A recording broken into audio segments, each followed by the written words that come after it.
Let's talk about something very controversial, something that has brought a lot of debate on social media recently. Tithing. People love to debate things like tithing. It's a very hot topic. Some say it's Old Testament law, some say it's New Testament law. But what does the Bible really have to say about tithing? Let's examine one or two verses of scripture. From the Old Testament, in Genesis 14 verse 20, Abraham gave 10% of all he had to Melchizedek. Now, the definition of a tithe is 10% or 1/10 of something, of some increase or some income or some inflow, right? Abraham gave 10% to Melchizedek. That was before the law was established. Now, in Malachi 3 from verse 8 to 12, there's a question there. Jesus said, "Will a man rob God?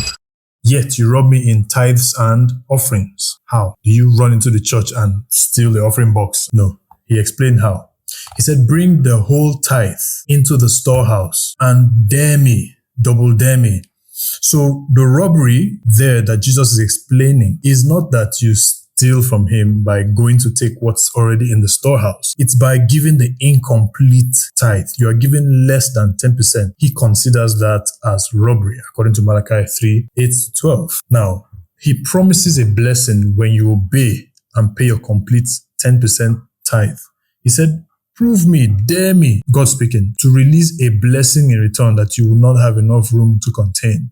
Now, what you interpret as that blessing is up to you. It could be money, it could be things money can buy, it could be things money cannot buy, it could be life and health, whatever. Now, in the New Testament, in Matthew 23:23, Jesus confirmed the idea of tithe. He told the Pharisees that they should have practiced the latter without neglecting the former.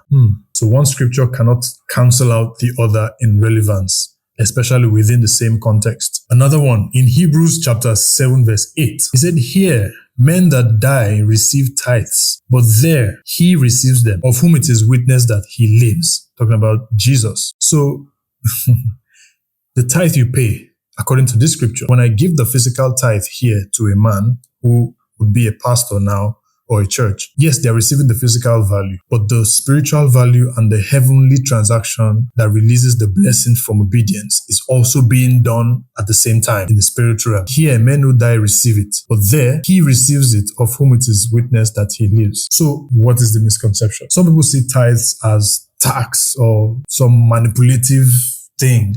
It's not. Actually, tithe is not about paying God.